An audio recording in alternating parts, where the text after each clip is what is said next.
And we're live.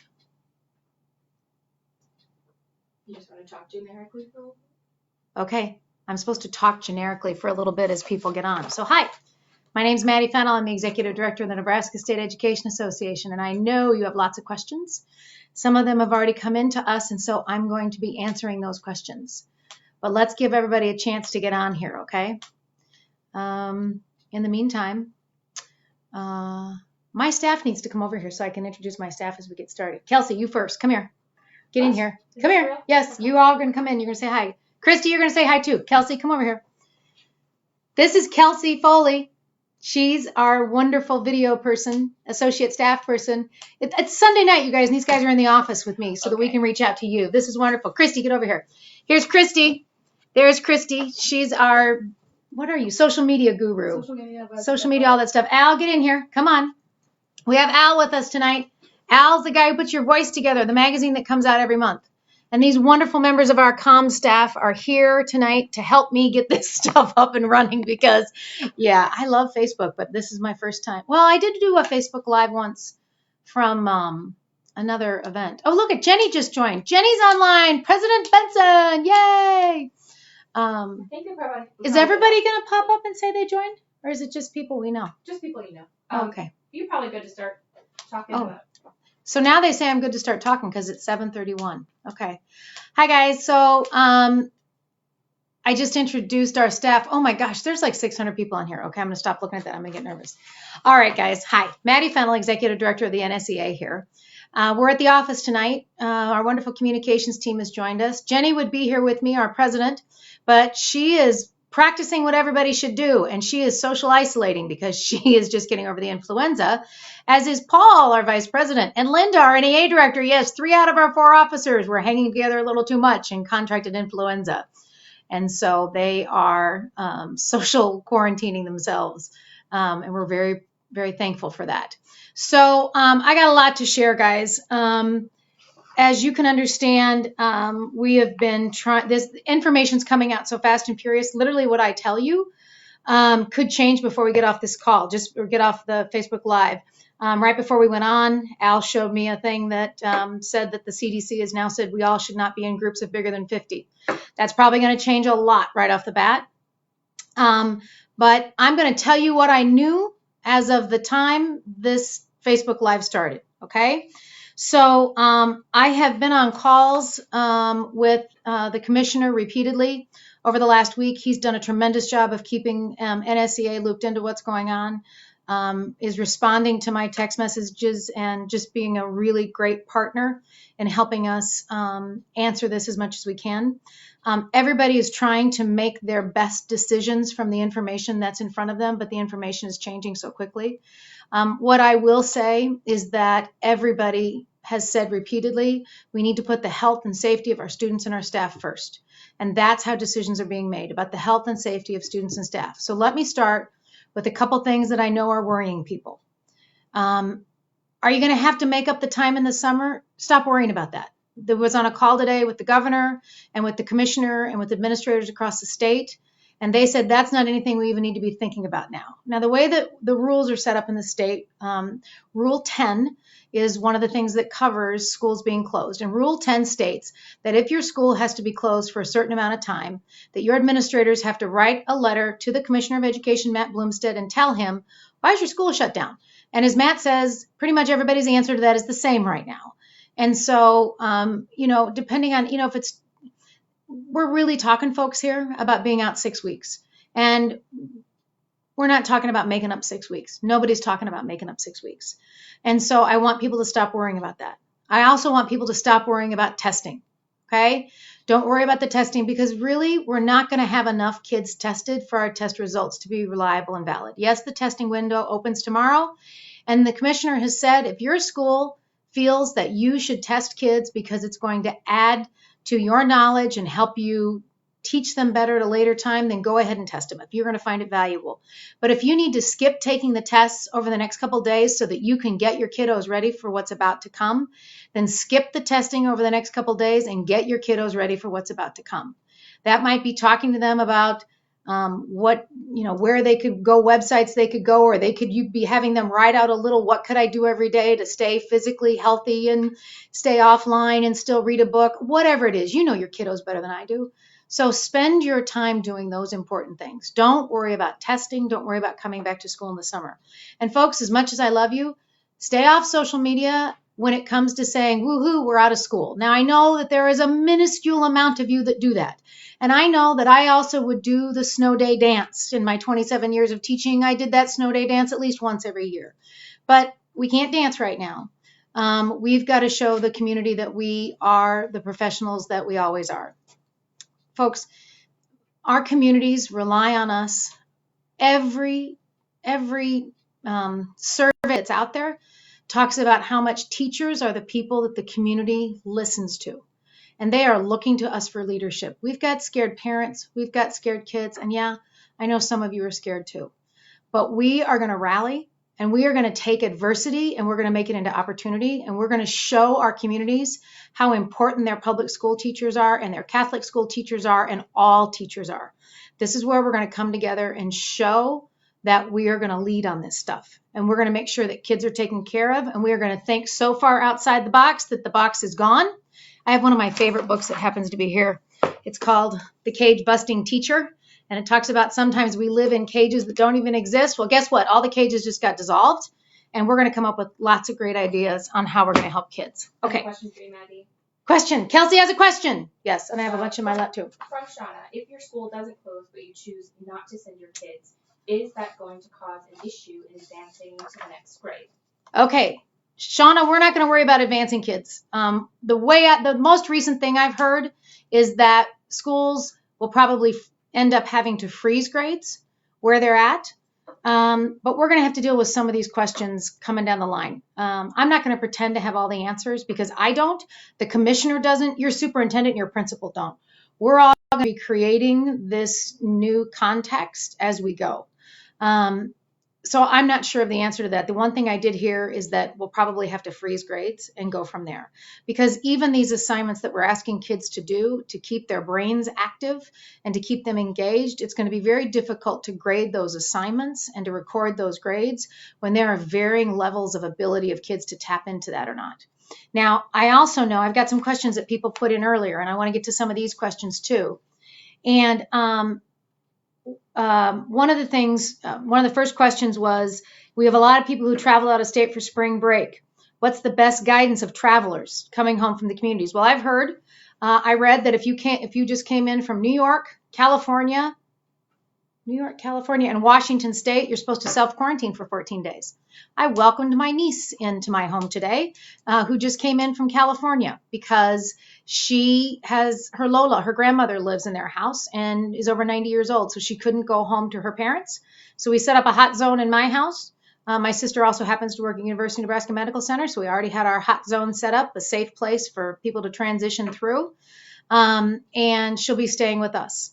Now, I know people are also saying, oh my gosh, Maddie, we're still in school. What am I supposed to do? All right, I'm going to tell you this. If you are sick, if you don't feel good, if you have anything beyond the normal aches of pains of your joints are getting older, you need to stay home.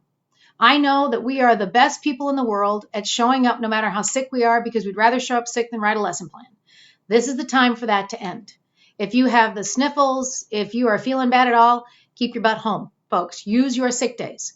If you are out of sick days and you're feeling sick, send a letter to your principal. Tell him you're sick, to ask him for administrative leave, ask him for dispensation, tell him you're sick, right? Everybody is saying if you're sick, don't go to work. So if you're sick, do not go to work. Now, if somebody in your family is sick, you probably shouldn't be going out either. And so use your sick leave. Now is the time to use your sick leave. Folks, I really believe that by the end of this week, nobody's going to be in school, all right? But until that, and that's just my personal opinion. That is Maddie's personal opinion only. But until that happens, use your sick leave.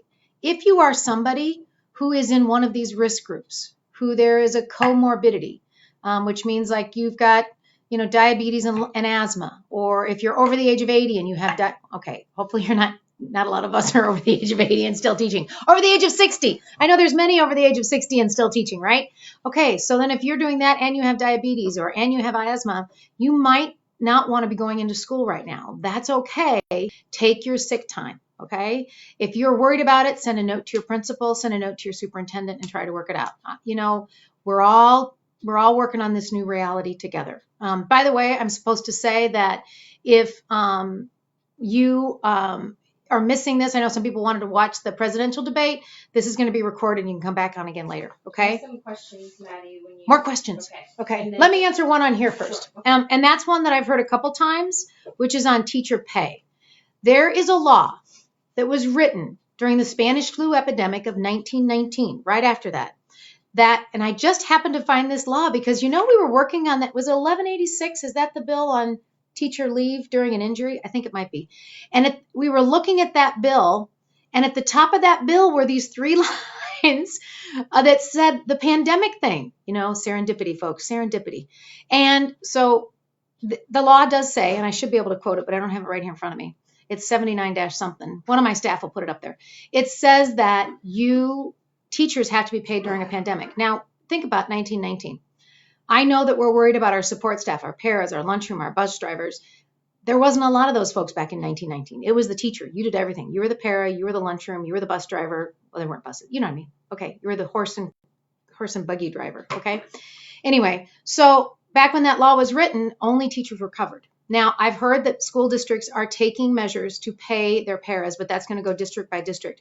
While you are covered by the law, some school districts are still going to need to have a school board meeting in order to put the processes in place to pay you, okay? And school boards, not all of them have the right to be able to meet electronically, and they're concerned about should they be meeting together? How do they have to meet their public meeting laws? So our friends over at the Nebraska Association of School Boards, John Spots and his crew, are working on getting things in place so that school boards will be able to meet electronically if they need to be, or hold quick meetings in public, not quick, but you know what I mean.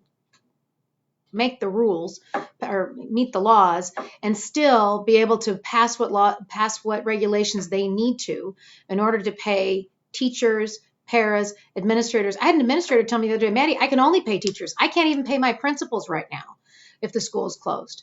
So, it says restart. No, don't restart now outside of active hours. Sorry, the computer little thing just came up, so it's going to restart. We don't want that.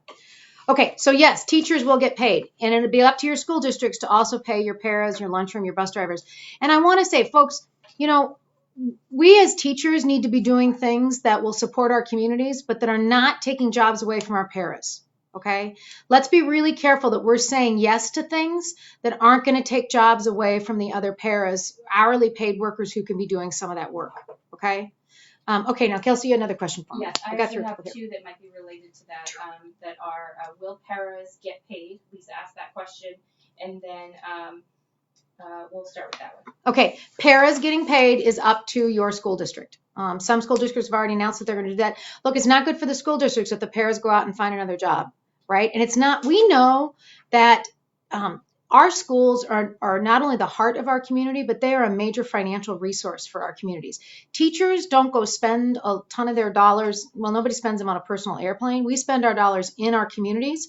So if we're going to rebound from this, our school districts need to be paying our paraprofessionals, our custodians, our bus drivers. They need to be paying all of our workers so that our communities can bounce back quicker. And they know that. They understand that.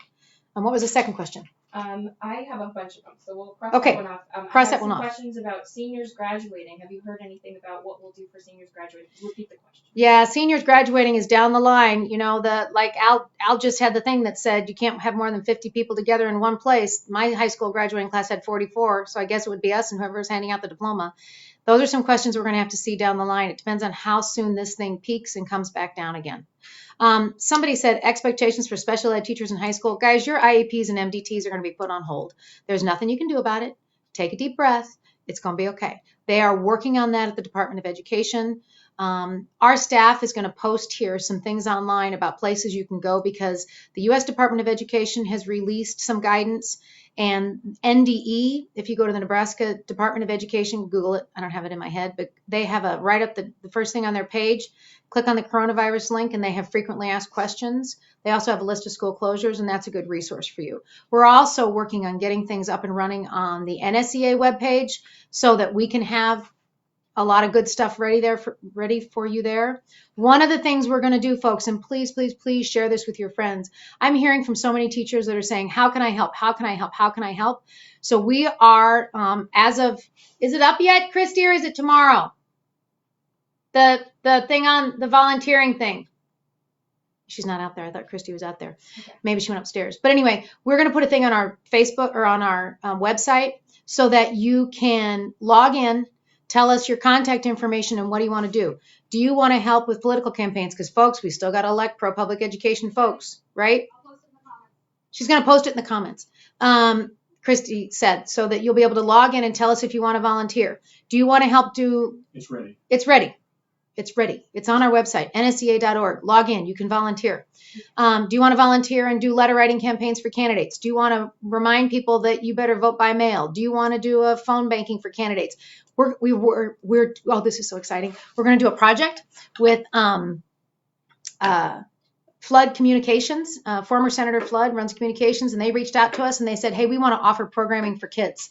And so we are trying to work out where we would offer 2 hours of elementary school programming in the morning and 2 hours of secondary programming in the afternoon. We're going to figure out what all that means, but it would be across multiple platforms so kids could get it on their TV in all different kinds of ways. And we're going to need teachers to deliver those lessons, folks. We're going to need teachers who are healthy and who might not be living with anybody else and who can go work at the food bank. We're going to need teachers who can go call an older person. I mean, we just want to know who's out there. Do you have time to volunteer and what do you want to do? So go to nsea.org and let us know how you want to help. Let us know if you have ideas of how we can help. I was literally on a call with community providers, and one of our teachers, Molly Davies in Omaha, was texting me, hey, Maddie, we have this great idea. How can we get this moving? Where do they need help? Where do they need volunteers? And she got on the horn right away and started sending people because the Food Bank of the Heartland needed volunteers, and she started collecting money for the food bank. We are going to need to keep feeding our kids, and we're going to have to be creative about how we feed our kids. And I know that some of you can't go and help with that because you're taking care of your own kiddos at home, or you have somebody who may be too susceptible in your own house. But there are some of us who can get out there and who can help with that. And we want to connect you with those people who are going to need it. Okay.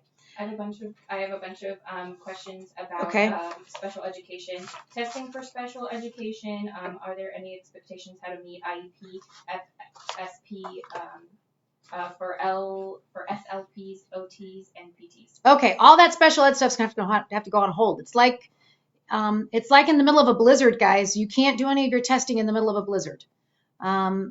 We're going to have to figure out what that all means. I understand that special ed folks are meeting at the Department of Ed to come out with some specific guidance, but the Department of Ed at the state level and at the national level are loosening all kinds of guidelines and regulations so that we can all get through this together. Okay, and that'll be some. I'm not going to have all the answers, but what answers I don't have now, we're going to be posting more and more on our website. Okay. I have a question about sick leave days, both for someone who has asthma and someone who is trying to save their sick days for maternity. Yeah, I know, saving sick days for maternity. Oh, yeah. And for pre-existing conditions. You guys, if I was a person who had pre-existing conditions and had concerns about my health, I would be taking my sick days. I would be calling in sick. As I said earlier, you might not have been on here. If you do not have enough sick days, contact your administrator. Let them know you are just really scared because of what your own personal health situation, and ask them to work with you on that. If you have continued problems, contact us, the NSEA, 1-800-742-0047. Contact your NSEA organizational specialist, and they'll work with you to try to work on something with your principal. There was a question about teachers who get paid throughout the year because of a sport. Do we have to save and pay back the school? That's a good question. I have no idea. I'll find out. I really don't know how that's going to work. I was on the call earlier today, and NSEA said they're not canceling some events yet. So I'm not sure how that's all going to work out. A few higher ed questions. Oh, higher ed. Sure. Okay. Can we waive the Nebraska Transfer Initiative requirements for transfer courses? Oh, I don't know anything about that. That's a new one on me. And then do we have I gotta- any resources for higher ed? So there are resources that we're trying to put together about distance learning and about a lot of different things. And we're trying to get that all up on our webpage. We're working actually with the National Network of State Teachers of the Year, as well as the NEA. I even got some resources today from Kappa Delta Pi, which is an educational organization. And so we're going to work to get all that up on our website and to get those resources out to you as fast as we can. If schools are closed, will teachers be required to report, especially staff, if staffs are large? If schools are closed, will teachers be required to report? Guys, pretty soon we're going to get to this mega social distancing, no more than 50 people, and only an elementary school is less than 50 people, I think. I mean, if your school district tells you have to report, then you have to report. Okay. If it's not safe for you to do so, you need to let your school district know it's not safe for me to do so. You know, if you just traveled in if you were just on spring break and you're coming in from California, Washington, New York, some of these states that have a lot of the virus, I would let your administrator know I was just there and I don't know what my exposure has been, and work with them. And again, if you're having problems with your school district, then reach out to your NSEA organizational specialist and ask them for help. Student teachers. Oh, God bless you, you student teachers. We're going to do all we can to help you. I'm not sure what's going to happen there. They might have to change some of the regulations about your number of hours. I don't know. Matt, the commissioner, does know that that's an issue.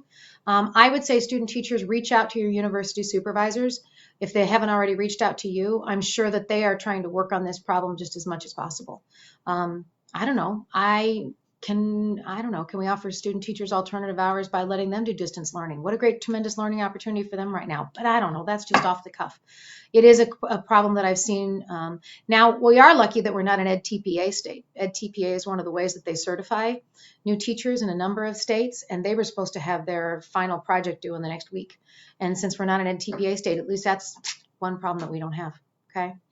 AP testing and ACT testing. AP testing and ACT testing. So I have heard before today, I don't know, it's all going to change after today, but what I heard about ACT and AP testing was that schools might want to set something up so that they could have kids distant from each other to do that testing, but only if it served an important purpose for the child and for the school. I mean, you know, ACT doesn't have the same validity and reliability problems that we're going to have in substantiating the test scores here in the state, because they're a national kind of thing.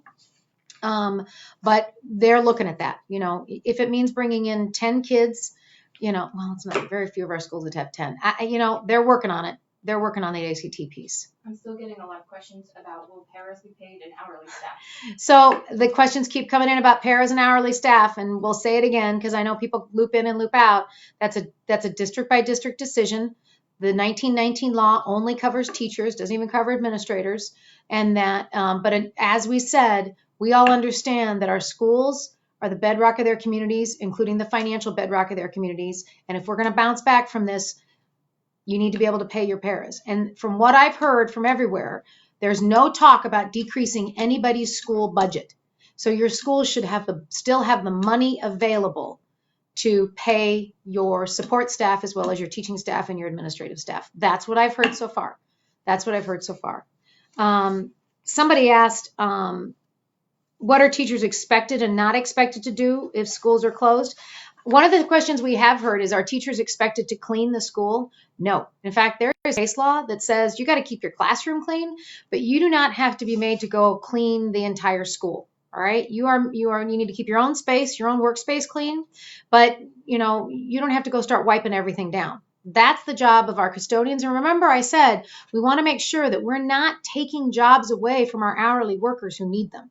And that's part of this. You need to focus on instruction. If you're in school and somebody's expecting you to work, focus on instruction so that other folks can focus on the things that they're good at. Feeding the kids, keeping the buildings clean. There's also, folks, there is some training around this cleaning and doing it right. And we haven't been trained that way, but our custodial and engineering staff have. So we need to let them do what they're good at while we do what we're good at. Somebody said, will air travel inside the U.S. be halted? I don't know. I was not today on the call with the governor and the commissioner. They did say there's no restrictions on travel between states yet. Okay, that's what I know on that one. Have you heard anything about substitute teachers or preschools? So what I've heard about I haven't heard anything about substitute teachers. I have not. I do know that a number of our substitute teachers are older. They would, a lot of folks retire and then go into substitute teaching. I can't imagine that those folks are going to come running into our schools with all of our little vectors of germs that we have, those little darling folks. And so I expect us to have a shortage of substitute teachers, which is also going to contribute towards it's time to probably shut down schools. I think that between the numbers of teachers who may become, who are concerned about their health, who have other people in their families that they're going to have to take care of, and then we're not going to have substitute teachers to cover for them, that might exacerbate some of these closings quicker. I'm having a few more maternity leave questions. Yeah. I'm currently on maternity leave. Do I have to use sick days for coronavirus cancellation days? So maternity leave, just stay on maternity leave. We understand that that's one of the questions we're going to have to answer. Folks, this is where we're going to have some give and take though. If you're on maternity leave, be glad that you're on maternity leave and you don't have to worry about a lot of this. Don't be asking for those maternity leave days back right now. Now, I know that might not be a popular thing for the head of the teachers union to say, but we all are going to have give and take in this. And some of that is our communities are committed to keeping the resources here for us, and we're committed to not nitpicking away things like maternity days. Okay? I don't mean to be nasty about this in any way, shape, or form, but if you're already on maternity leave, enjoy that time with your baby, keep them safe and keep them at home, and let's not worry about that kind of leave right now. Asking about DA. Oh, DA, Delegate Assembly. Well, our board will be meeting virtually on Saturday and we'll be making that decision. But Jenny and I have done a lot of planning and we have a plan. If the board chooses to vote for a virtual delegate assembly, we're going to have one. So if you have not yet elected your delegates yet, keep electing those delegates. I am going to say we're going to send a letter to local presidents and ask you to get those names into us earlier, because our virtual delegate assembly process is going to require us to get a hard copy letter out to all members. And so we're going to need to know who your delegates are. By the way, all members of the NSEA are going to be getting a letter either by the end of this week, first part of next week, a hard copy letter, because we know sometimes email goes to spam or, people don't open their email. And we're going to send everybody a hard copy letter with some important information, including where you can log on and give us your home email address and your phone number, because our best way to reach you going forward is going to be that home email. And you got to make sure we're not blocked and we don't go into your spam box, and texting. We have a texting program here that allows us to we can follow federal law and send a text one at a time, but we can text you at on your cell phone. And we want to be able to use that to reach out to you. And we need to have your contact information to do that. So that email or that US mail letter is going to go out. NSCAS testing, question mark. Yeah, the commissioner was talking a lot about the state testing, what is going on with the state testing. And as the commissioner said, if you want to test, go ahead and test. But if you got other things you can be doing with your kids, then do those other things. He is not mandating by any way, shape, or form that anybody do their testing. They know that they're not going to have enough kiddos to have valid and reliable results. So you do not have to do your testing. Your school district is not being mandated. The commissioner said, please tell teachers that if they are hearing that this commissioner is mandating testing, that is not true. The commissioner is not mandating testing. The commissioner wants you to do what is in the best interest of your kids, and he wants you to use your professional judgment to teach your kids what they need to know to get through this unique time that we're currently in. Okay? I have one if you need one. Yes. Okay, go ahead. How do we meet our contracted days? What did the commissioner say about that? Meeting contracted days, what he said is don't worry about the contracted days. We have Rule 10, which does not allow him to make a pre-decision saying, okay, we can waive the days. But Rule 10 says if your district submits a letter saying this is why we couldn't have school, that then he can waive it. And he stopped just short of saying, I'm just going to waive everybody's days, because he can't say that because Rule 10 doesn't allow him to say that. But he understands the reality that we're in. And Commissioner Bloomstead is a really great guy, and he's putting kids and teachers first, and he's going to continue to do that in his decision making. And so he doesn't want to keep everybody in school June and July either. Okay. Got another one? Kelsey over there, otherwise I have one here. I was asking about the CDC's new recommendation for 50 people. Yeah. Okay. So the CDC recommendation for 50 people came on at 7:25, guys. I don't know. Like I said, when we started this call, I thought I was coming off of my notes from the call with the governor today and the commissioner, and now that could all be out the window because I don't know. I've never been in a high school cafeteria that has less than 50 kids in it. So I think that could, I mean, after after the call today with the governor, a whole bunch of school districts announced that they were stopping. They were going to have teachers come in for a couple days to get things set up, and then they were going to stop. I expect that to happen statewide, guys. I got a text from our staff out in the Panhandle that they've got a couple schools that have announced for the next couple weeks. The governor, I do want you to know a couple things that the governor said today. He did thank everybody for their work. He said that your school districts need to make decisions that are in the best interest of your people, and we will support you. Their rule of thumb is going to be community spread, when to close down. A community spread is when they can't trace back where somebody got it from, okay? They can't trace it back. And they said, Omaha, if they get 2 cases of community spread in Omaha, they're going to shut things down. And if they get Lincoln, if they get 1 or 2, they'll shut it down. And any place else, it's going to be 1. And that's because of density of populations. And he said that they're going to shut things down by ESU region. That's how they're planning on shutting down the schools. So if they find out that there's 2 cases of community spread in Omaha, we've already got 1. And so if they find out there's another one, they're going to communicate with Matt that it's time to start shutting things down, and they're going to communicate with the ESUs, and they're going to get the information, and Matt will communicate with superintendents, and they're going to get that information out. If there's 1 in Lincoln or 1 someplace else, they're going to start shutting down. Now, I understand that, you could have 1 ESU up against another, and, someplace 5 miles over here in ESU, I don't know, 75, because I know that's not a real number. They need to shut down, but they're 5 miles from ESU 74. Well, they're going to use common sense, and they're probably going to shut them both down. Okay. Are we required? Let me finish what the governor said first. Hang on, Kelsey. And then the governor said, and I took these notes. You all have the option to do what you need to do before I do these things, and I will support you. Let me repeat that again. The governor said to superintendents and to administrators today, you all have the option to do what you need to do before I do those things, and I will support you. He is not jumping on superintendents who choose to close down schools. These are tough decisions for school boards. These are tough decisions for superintendents, because for every person that thinks it's a great idea, somebody thinks it's a stupid idea to close school down, because everybody's got their own ideas of what's good and not. And the governor said when we close down, we're going to be closed for 6 to 8 weeks. That's a long time, folks.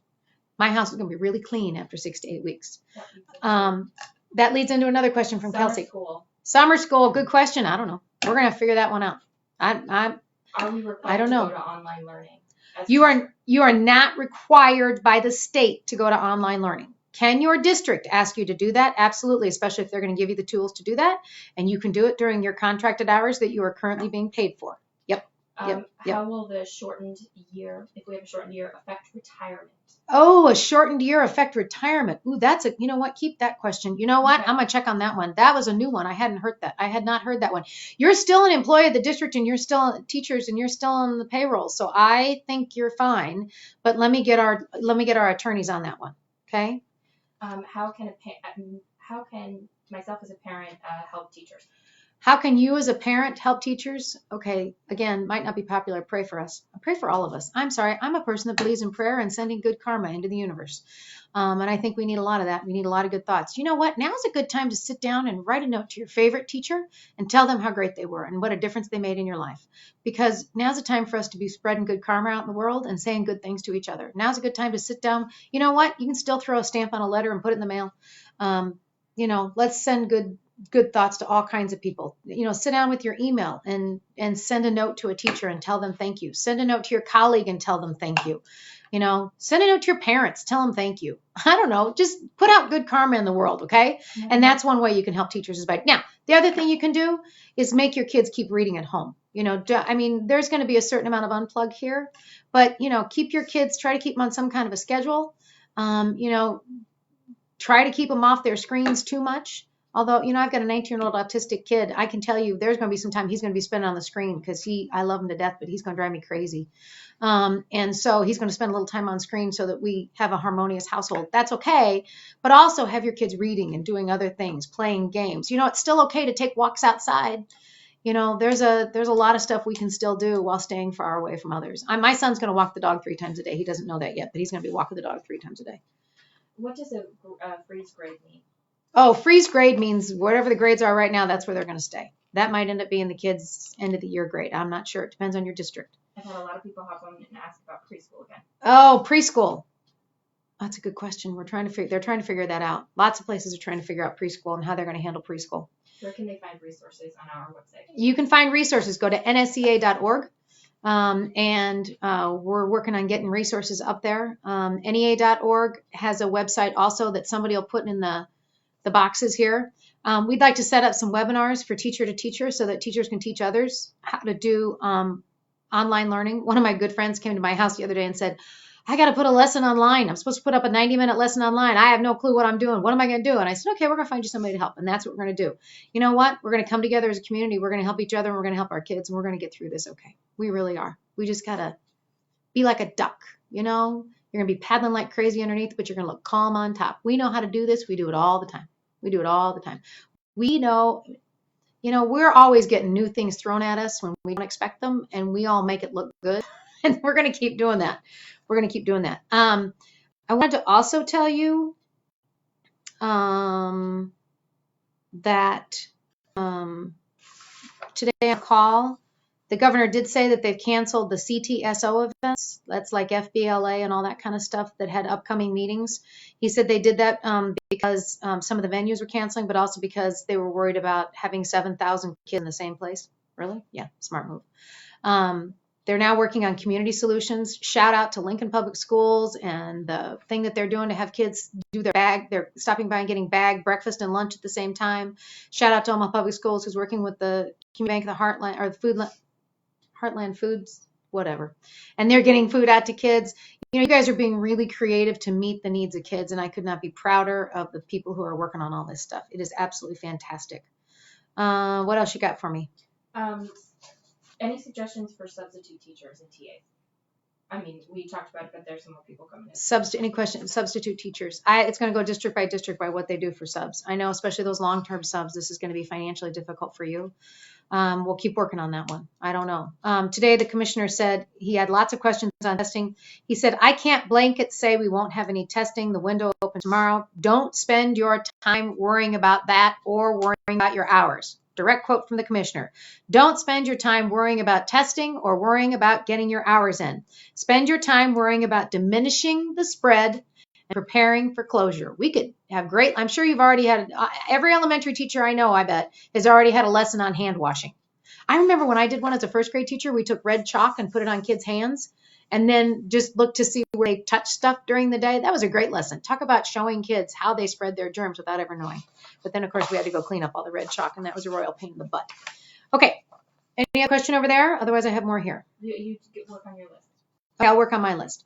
So some people, I know that there was an email sent out today by one superintendent about teacher pay, and he said they had to have school board authority.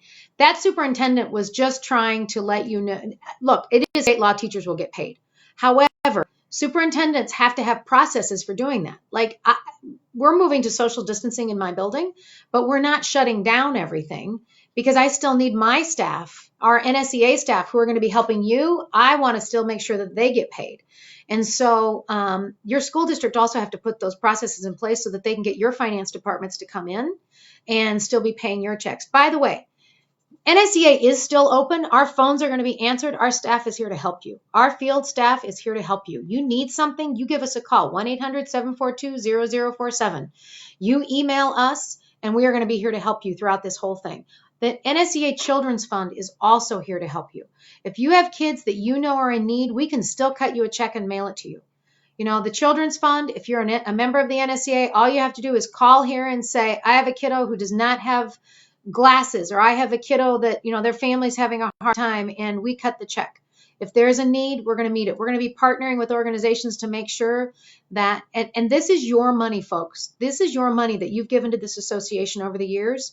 That's now, we're going to use this to help our communities. This is just a whole nother way you're helping our communities. Those times those people had those jean days and you collected those $5 so you got to wear jeans.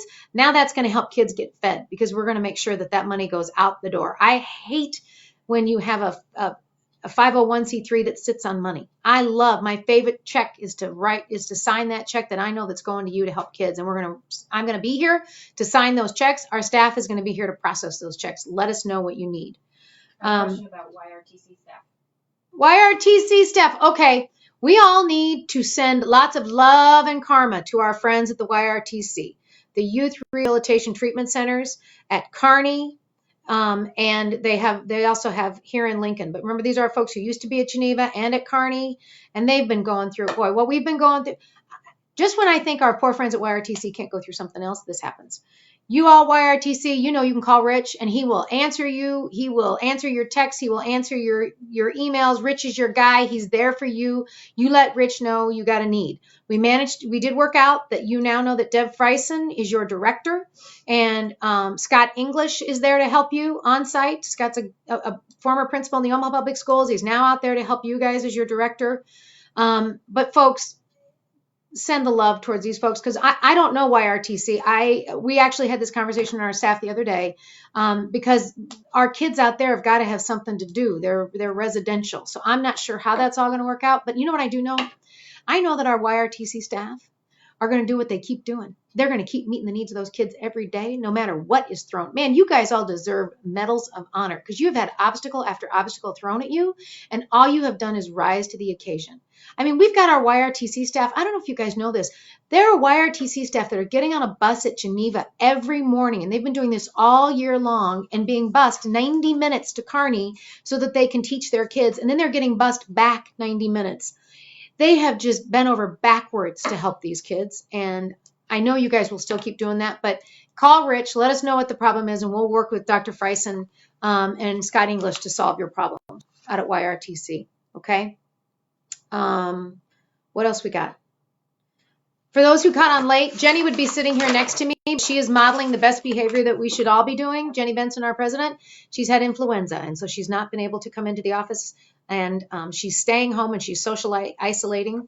The only person she's sharing with is her husband, who she shared her germs with, and now Mike also was getting over influenza. But otherwise, she'd be here right next to me. But I know she's chatting with you. She's on the box. She's chatting with you. Are most schools adding the contract addendum that was sent out Thursday? The contract addendum. Oh, that was such a great idea. Yeah.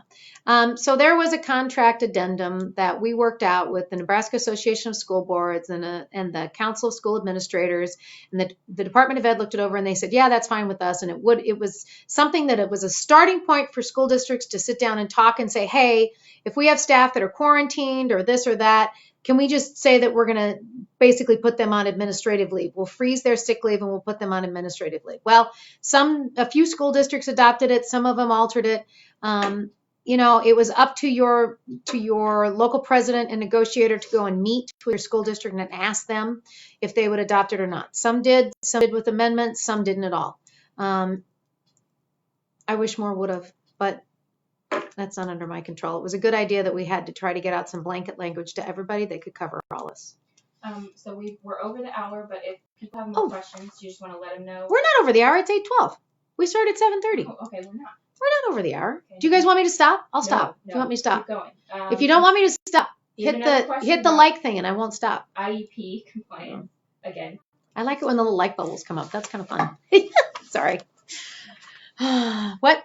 IEP compliance. Guys, IEPs, MDTs, all that good stuff. It's like we're, a 3-foot snowdrift is in front of your door. You can't do what you can't do. Okay? Guidance is coming out from the feds that's going to relax all this stuff. They're going to have to relax all kinds of regulations. Remember, I held this up earlier for those of you who weren't on.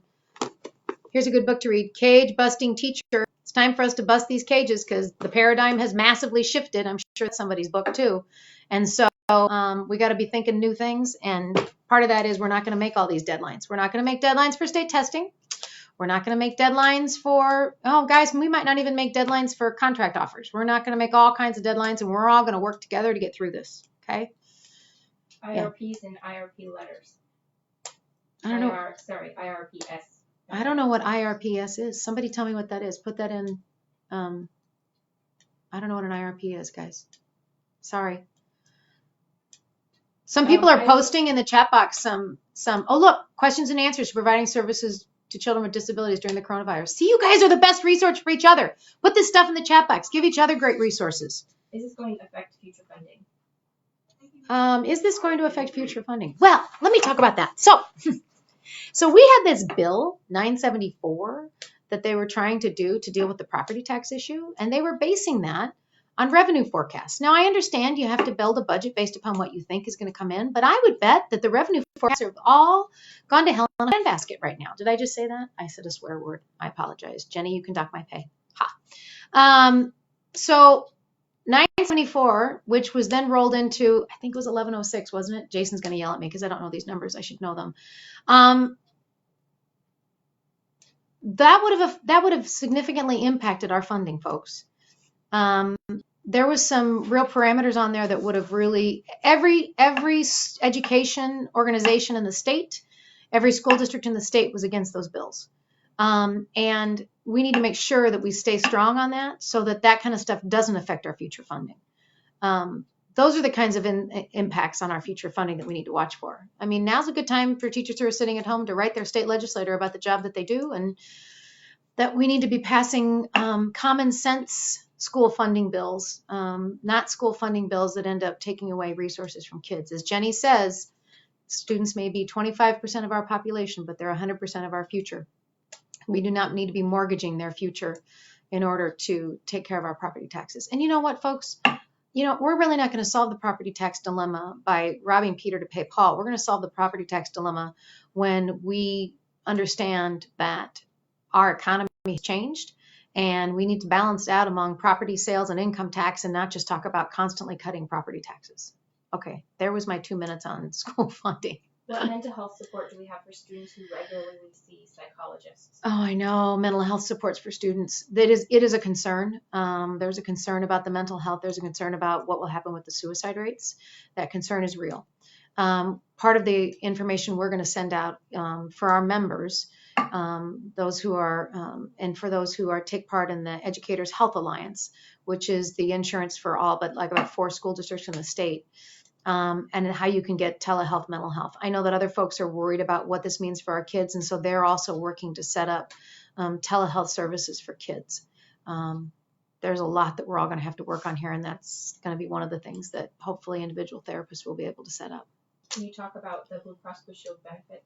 Okay, Blue Cross Blue Shield, yes. So Blue Cross Blue Shield, actually, the program that all but 3 or 4 districts have their health insurance through is the Educators Health Alliance. It is administered by Blue Cross Blue Shield, but the Educators Health Alliance, for those of you who don't know, is actually run by the NSEA, the Nebraska Association of School Boards, and Nebraska Council of School Administrators. So your health insurance is run by the same people who are getting that health insurance.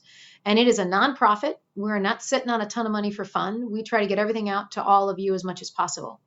And so we met with them a couple of weeks ago and saw what was coming down the pike. And we said, what are we going to do? How are we going to get ahead of this? And how are we going to be ready for teachers? So even before, it ended up rolling out about the same time as the federal regs came out, but we were already down the pipe that teachers who have to have COVID testing, the testing will be paid for. Don't worry about your deductibles, the high deductible, the low deductible, it's going to be paid for. You can also, starting tomorrow, I believe, get free telehealth. So if you're feeling sick, download that app. I did it one night. We were here at a board meeting and I started feeling sick. And, It's called Amwell. Amwell. Thank you, Amwell. I downloaded it when I was sitting here, and I talked to a doc in Wisconsin, and within half an hour, I was at Walgreens loading myself down with Tamiflu and all kinds of stuff, which was great because I was supposed to travel in 2 days.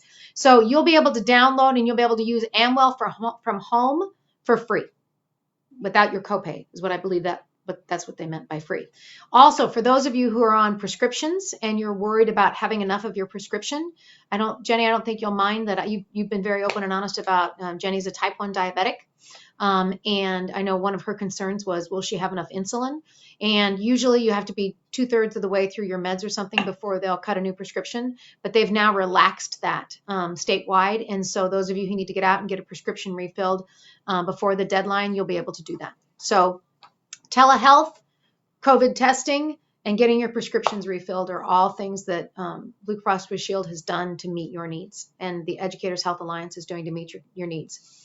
Preschool gold assessments. Yeah, don't worry about assessments. We unless you can do it via Zoom. How do we do that? So unfortunately, all this stuff these kinds of things are going to have to go on hold, guys. Who makes the call about closing schools, district or state? Okay, who makes the call about closing schools, district or state?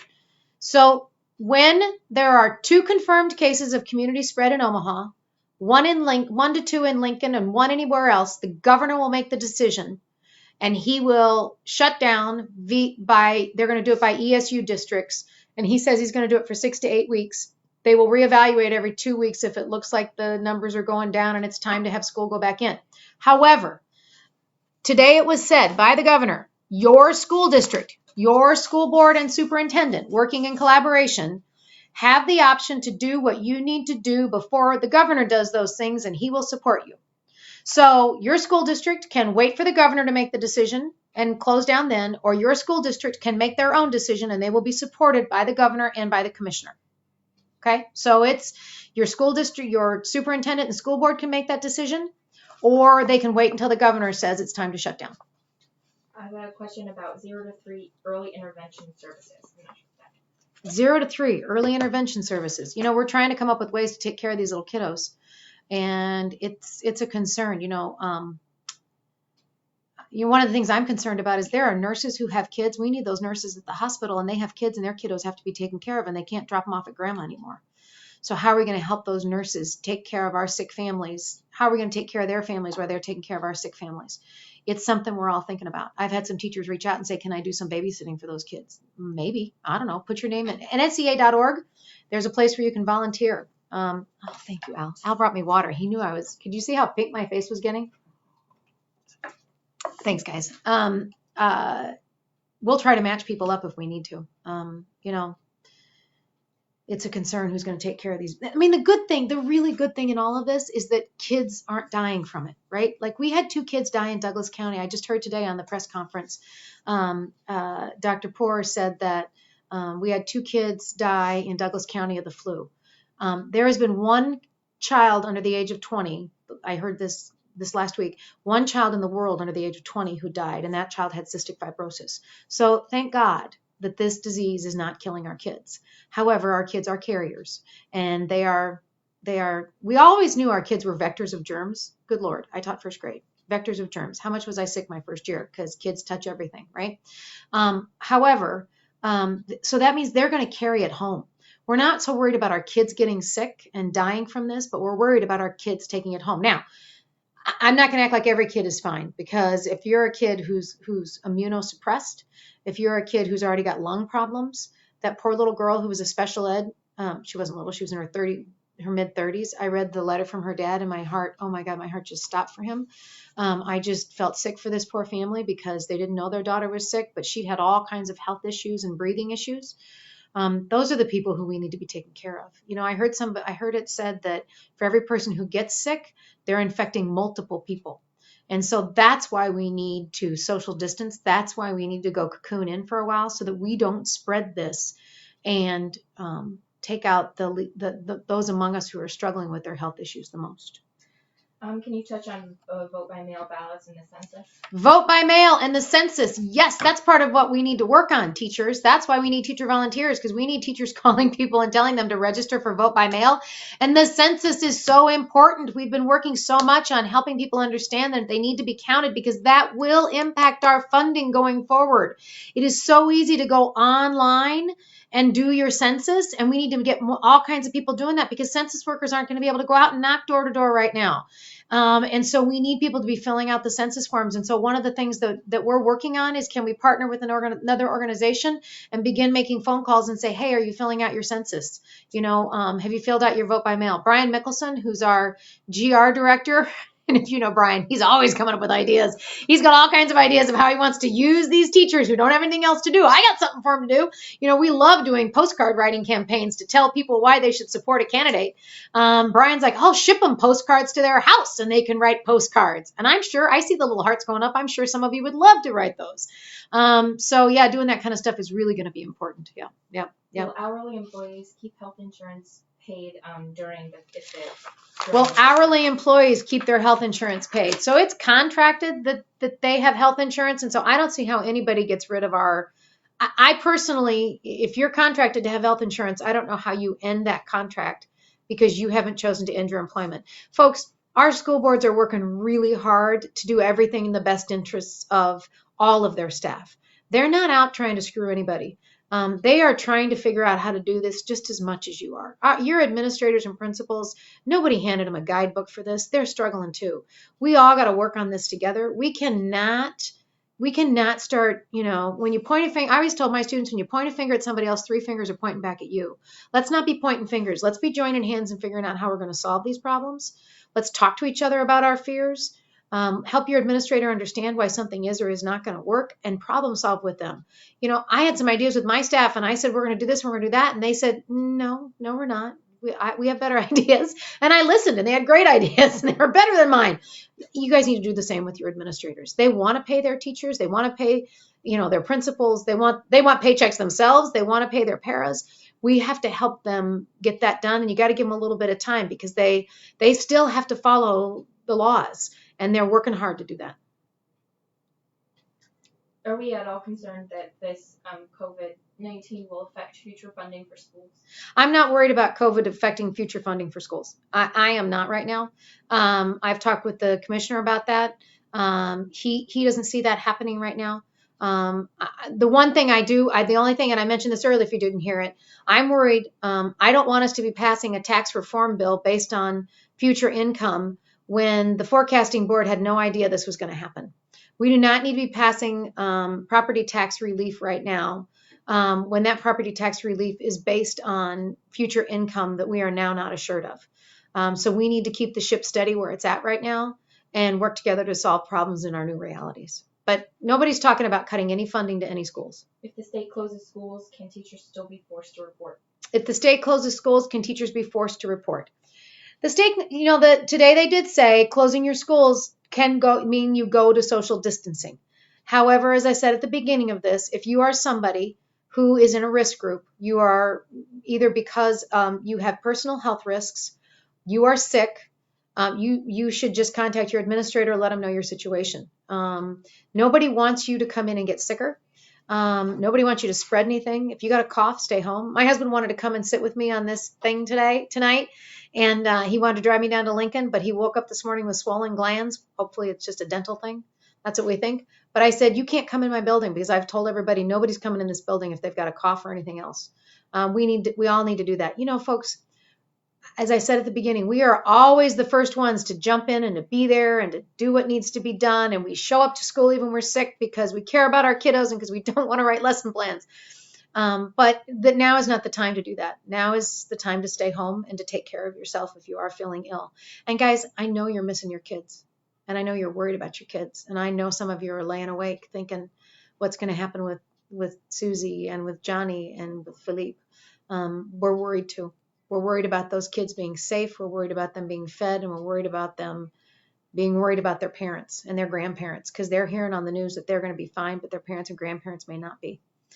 We're going to be working. We're going to be creative to come up with outside the box things of what we can do to help those kids.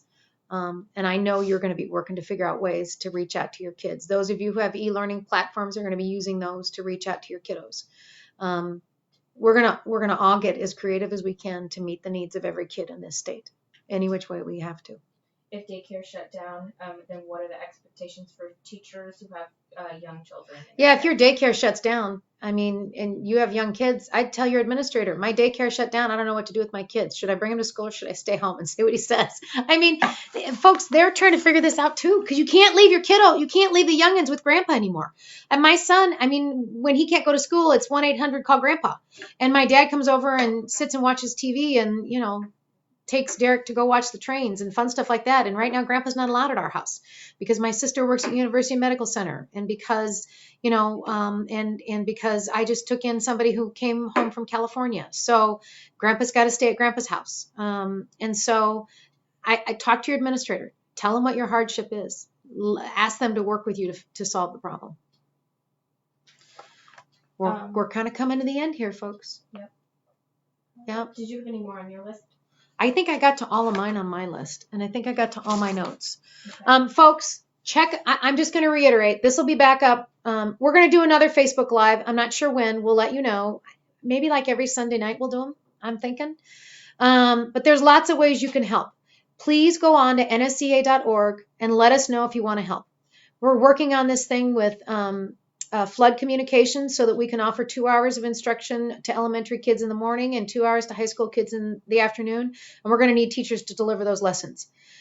We are going to be, pairing up teachers with volunteer places. We're going to be using teachers to volunteer on campaigns. We're just, we're going to do what we do best, and we're going to turn our brain power towards meeting the needs of our communities, right? Teachers are service workers because we love our kids and we love our communities, and we're going to keep doing that. There's a lot of teens with nothing to do right now, and they could be babysitters. Yeah, but the problem is, I read something from a pediatrician that says you can't be having play dates and all of that kind of stuff right now. But if you have one family that you can pair with and you both agree not to have any type of social interaction besides each other, you're probably fine. But you can't have that teen come over and watch your kids if that teen then is going to go to the mall. Kids cannot be going to the mall and all that kind of stuff and hanging out, right? This is the time that they got to stay home too. So if you feel like you need some social interaction or you need to find a teen, then you're going to have to find one family that's agreeing to self-isolate as much as you are and work with each other that way. That's what the pediatrician was recommending. That's a pretty good recommendation, I thought. How can your local associations encourage superintendents about protocol? How can your local associations encourage superintendents to close if others are closing? You know what? I would have a conversation with your superintendent and tell him what you're worried about. Tell him what you're worried about and let him know that, hey, we were on a conference call with the NSEA and they quoted the words of the governor. And the governor said, I'm going to say it again, you all have the option to do what you need to do before I do those things, and I will support you. That means before he has to close things down. Now, I also understand, though, that your superintendents and your school boards want to make sure that they don't close down before they're ready to close down. There's that sweet spot that everybody has to hit, because you don't want to close too early and things aren't ready in place for kids, and you don't want to close too late and we've got too much spread. So it's everybody finding that sweet spot for themselves. And there's no right answer to this. If we do it right, nobody's going to get sick. And then people are going to yell and say, see, nobody got sick. It was crazy. But you know what? If we do it wrong, everybody's going to know we did it wrong, because we're going to have lots of sick people. So we need to err on the side of caution. We need to err on the side of doing what's right for our kids and our communities. And in many places across the state, they're deciding from the Panhandle to Omaha that means it's time to make other arrangements and let kiddos be at home with their families. But again, that's about making arrangements to do that, because we got to know who are they going to be with, how are they going to be fed, all those good kinds of questions. Okay. Can you talk about the all-member mailing, and then we are at an hour. Okay, the all-member mailing. We have an all-member mailing going out to every NSEA member that's going to talk about resources, and that's going to tell you how you need to go online to make sure that we have your right home email address and your right cell phone number. Because once some of you leave school, we know you're not going to have access to your email at school. So everybody needs a home email address. And if you don't have one, go on Gmail and get one. I actually talked to a younger teacher this week that said, I only have my school email. I'm like, sweetheart, go get Gmail. Because y'all need a home email address, all right? And your cell phone number, because we have a program where we can send out a whole bunch of you just hit the little button 20,000 times and we're going to send them out to you, okay? So we can text you. We want to be in contact with you. We want to know what you need. And we want to know how we can help you help others. Remember, we are here for you. We're still answering our phones. Our staff are still at work. 1-800-742-0047. Okay? We've got 44 people who are here to do what you need. And so let us know what you need. This will be taped. You can watch it later when you're bored. And folks, take a deep breath. We're all going to get through this together, because Nebraska may not be for everybody, but it is for everybody who loves kids and who loves their communities. And because we do love our kids and our communities, and because we are educators and we do what's in the best interest of kids every day, our mission is a great public school for every child. And our mission is to find new ways to deliver that in the coming weeks. And we're going to do it, folks. We're going to do it. Let us know what you need. Everybody stay well, and we'll talk to you again soon.